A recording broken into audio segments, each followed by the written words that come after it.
He's a mix between Xiangling and Bennett. Some of them are gonna go from being bad characters to being really good.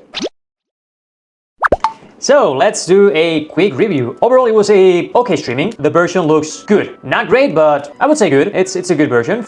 Let's start talking about the new characters. And of course, if we're talking about new characters, we gotta start with Durin. So Durin is the new 5-star character that we are gonna be getting next version. From what we've seen in this live stream, he looks pretty cool. He has 2 forms, one more for on-field and one more for off-field. And basically, he's gonna do something really similar to what Mavwika, when you play her off-field, does. So she's gonna be great with, for example, with Moalani. He's gonna be good with Chlorine, for example. He's gonna be good with Hydro DPSs. So overall, he's gonna be a really versatile character. And besides what he does, he's part of the Hexen Circle. And this is a new mechanic that Genshin is introducing this version, which is that characters from Mondstadt get more buffs whenever there's another character from the same faction from the Hexen Circle in the party. We're gonna see that in a moment, but just so you know, just this makes Durin a really good character. He's basically a mix between Xiangling and Bennett. The other new character that's coming is gonna be Yahora.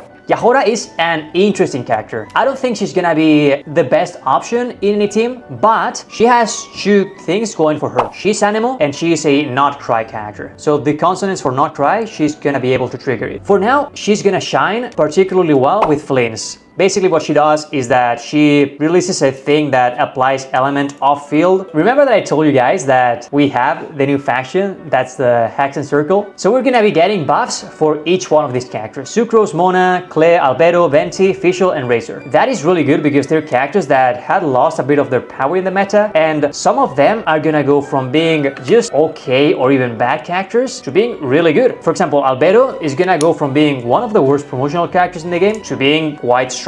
Same for Clay. Venti is the one that's getting the most changes. Now he can be played as an off-field DPS, so that's super interesting for a character that's been out of the meta for a while. I would recommend you guys to check the changes when they come out, but just so you know, Sucrose was already really good and she's gonna stay good. Mona becomes a really good Hydro driver. Clay is gonna become a pretty decent DPS. Albedo is gonna become really good. Venti, he can be played as a DPS now. Fischl improves slightly and Razor becomes a really decent Electro DPS. So this is probably the thing that I'm the most excited about in this version. The fact that they're buffing all characters. So let's talk about the banners, which is really important. In the first phase, it's gonna be Durin and it's gonna be Venti. But not only that, Yahora is gonna be joining them in the banner, which is great. Also, this weapon banner looks really cool. I mean, the new Venti weapon and Durin weapon, we still don't know what they're gonna do, but it's 2 new weapons. That's always a good thing. In the second phase, the characters both are quite strong. In the second phase, we're gonna be getting Varesa and Shilonen. Varesa weapon is one of the weapons that gives the most stats in the game, so for Varesa it's incredible. And Shilonen's weapon, it's quite the good weapon for Shilonen. Shilonen being a generic character, it's always a good thing to have. So if you wanna get Varesa's weapon, it's a good moment to get it because it comes with Shilonen's weapon. So the banner, they are pretty good overall.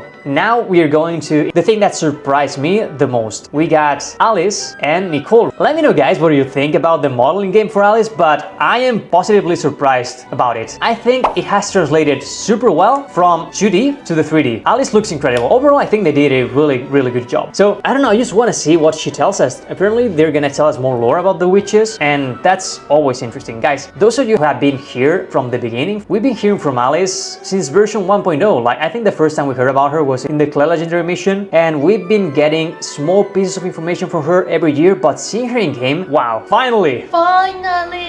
Another witch that's been teased a lot is Nicole. So Nicole is another member of the Hexen Circle. This is the first time that we're seeing her, and the chat pointed something really interesting about her, and is that you can see something in her hair that resembles a pyro vision. Just look at here in her neck, it's super suspicious, because if you ask me, I would have said that she's either most likely Geo or Cryo because of the colors. But if she's pyro, that's quite wild. This being said, these 2 are probably gonna be 2 new characters that are gonna belong to the Hexen Circle, so the characters that have been buffed will work well with them. Lastly, let's go into the events. In the events, we're gonna be getting a new weapon, which is a 4-star bow, And also, it's not mentioning here, but so we're gonna be getting one of these 4 stars at our election for free. So either Sucrose, Official, or Racer. Lastly, to finish with this review, the story looks like it's gonna be following what's Columbina gonna do right after this story, and we're gonna learn more about the witches, which is always interesting. So overall, what do I think about this version? I think there's not